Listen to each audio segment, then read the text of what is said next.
What's going on, everyone? I'm Tyler Shelton. This is Coffee with the Bearded Reviewer. And today, folks, I'm going to give you my very first review for the Season 2, Episode 1 of Disney Plus's Mandalorian. And I've been waiting a long time for this episode, so without further ado, let's get started with today's review.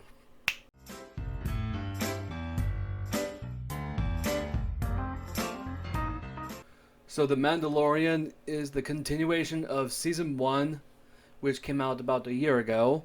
But with this episode, I'm not sure if I'm going to do every single episode, but I'm thinking I might do another review going halfway and then maybe one more when the series is over. So, I'm just going to play it by ears, but I'm probably going to do a few reviews for this series as a whole. But I just wanted to give you my personal opinion how I felt about the first episode of season 2 and just kind of like talking about the conclusion of what we already know from season 1. So, let's just get started with the story first. So, as we all know that the story it's a continuation of season 1 and we just pick right up when Mando and Baby Yoda is by themselves and they departed from their friends. And so the main premise of this series for season 2, it seems like that this is going to be more heavily focused on kind of like understanding the lore behind the Jedi, the lore behind the Mandalorians. Because at the very end of season 1, you actually hear that there was like this feud between the Mandalorians and the Jedi. And so you're just kind of seeing things unravel because there are a lot of mysteries that we all don't know. Like, if you're just like a general audience, like you just only watch the live action movies and this show, you're going to feel a little bit lost because there's definitely one other show that has become quite a popular one, which was actually the Clone Wars animated TV show. But that one really fills in everything that happened between the prequel series. And then we got the last season of that series, which was a conclusion directly by Disney Plus, that you actually see the downfall of the Jedi, and you start to see that Anakin Skywalker becomes Darth Vader. So like you're really kind of like connecting the dots. But like when you are looking at this series as a whole, you're going to be confused with a few things like who is this, who is that, what's going on here, like.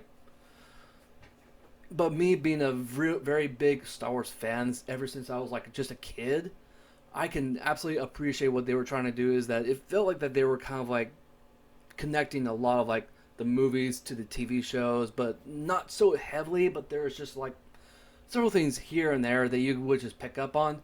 But I just absolutely loved all of the Easter eggs that they did in this very first episode because you actually see R5, which was actually the droid that was almost sold to Luke Skywalker in A New Hope, because it's clear as day that you actually see like one little plate that is on the top of the droid.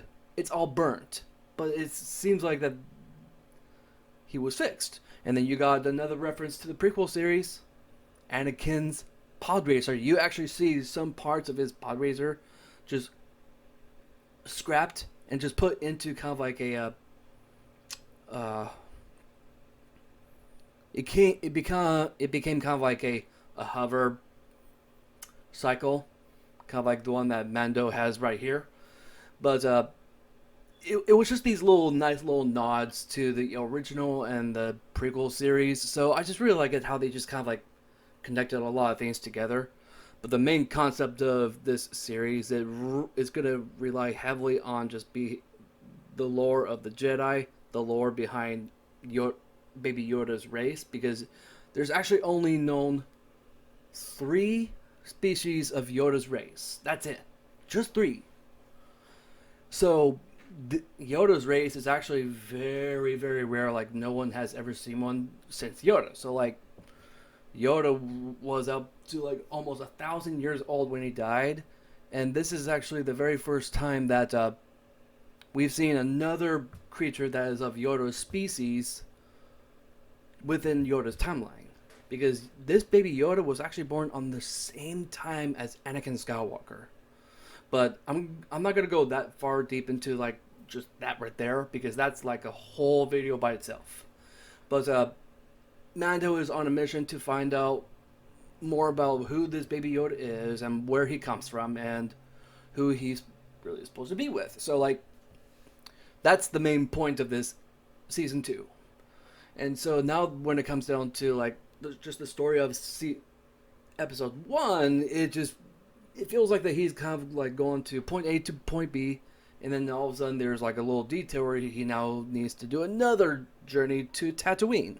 So, like, that's the very thing that I have a little bit of a concern for with this series, is that I just don't want to see the trope of seeing all of the worlds that we've already seen in previous installments. It's going to get stale. I want to see other cool planets. Like, give us more. Like, there's no need to be safe because this is Star Wars.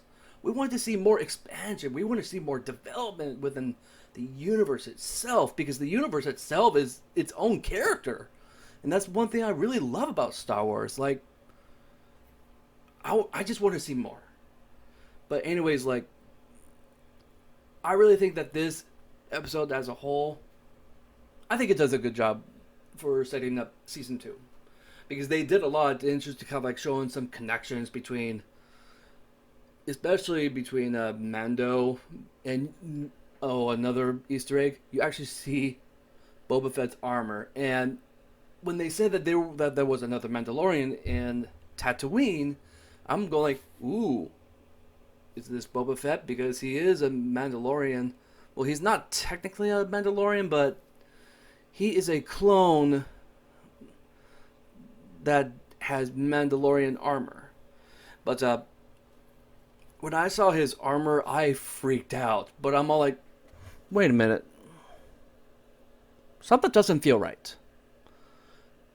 But sure enough, it was a different character who actually wore Boba Fett's armor, so it was clear as day that either Boba Fett was dead, or maybe he decided no longer to be a bounty hunter and he just gave it up. Like, you just don't know. But then you actually see Mando meet these townspeople. It's kind of like this one really felt like it was like a full-on Western, which I really enjoyed. Like, he's kind of like Mad Max. Like, he's not really the main character. The main character are the people of that village that he meets. And that's one thing I really appreciated about this episode. Like, they really developed this town, especially that, like, it was not all fun, daisies, everything that, like, they show a little backstory about this town is that they're actually watching the hologram of the second Death Star exploding, and they're all cheering. They're going like, yes, yes, the Empire's gone! And then all of a sudden you see all these other outlaws, and they actually kill a lot of them. Now they're under the control of these outlaws, and then this guy that found Boba Fett's armor, he comes back and he wipes them out, and then he uses Boba Fett's jetpack. He does like all the cool stuff that a Mandalorian armor has. So I just really, really, really liked how they just kind of like developed this guy's character, because he feels like one of those characters that you might get him back maybe 2 or 3 more episodes. Kind of what they did with a few other previous characters, like that other alien that goes, "I have spoken." Like, it feels like he's going to be one of those kind of characters. Like, he might be a recurring character, but we're not going to see him often. But overall, I think this is just a really great way to start season 2. You get this really cool battle between the townspeople and Tusken Raiders. They're teaming up together.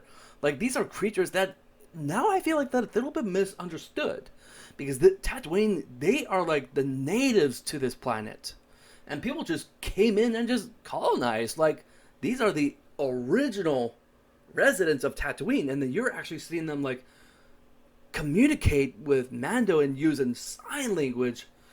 And I just really love it how they just kind of like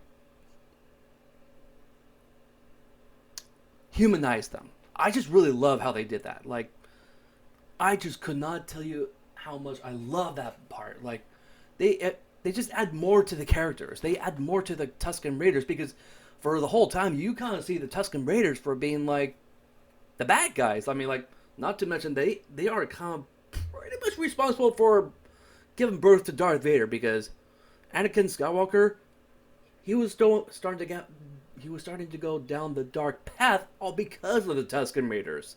And you see the Tusken Raiders almost kill Luke Skywalker. So, like, they are portrayed to be these villains, but they're more like misunderstood creatures that we really never had the chance to kind of like understand them.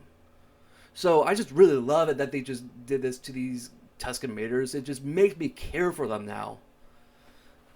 And they just somehow found a way to have that middle ground with all these other aliens and humans. So, like, you see them fight this big dragon war monster, and they team up together. They are just keep on battling and battling and battling, and it feels like all hope is lost. But then Mando comes up with a creative way to defeat it. And so, that's pretty much the gist of the whole episode. Just a great episode. As long as they are going to have this kind of quality in each episode, I'm going to be more excited to see what they're going to do for the whole series. And I just wanted to save this for last. Spoiler alert, you do see Boba Fett. But not in the way that you would think.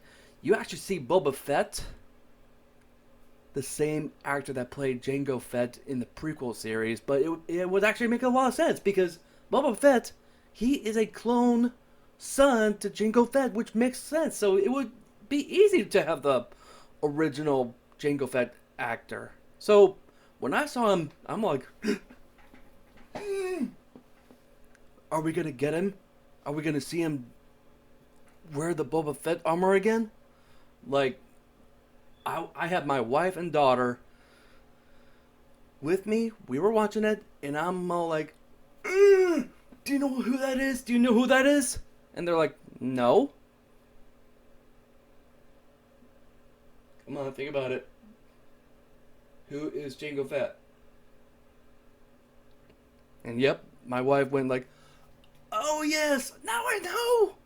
So, I really think that this is going to be a season that is going to have a lot of big surprises. So with that out of the way, I just wanted to tell you is that I really do think that this is going to be a very exciting season. And just this one episode as a whole, I would probably give it a solid 8 out of 10. Because I really, if they are able to have good quality episodes like this, I have more than enough confidence in thinking that all the rest of the episodes in this second season is going to be fantastic. So, that's my review for The Mandalorian, Season 2, Episode 1. Thank you so much for watching this episode. If you have not done so, please subscribe to my channel. It really helps us out here. And if you liked what you saw, press the like button. And I will see you guys next time.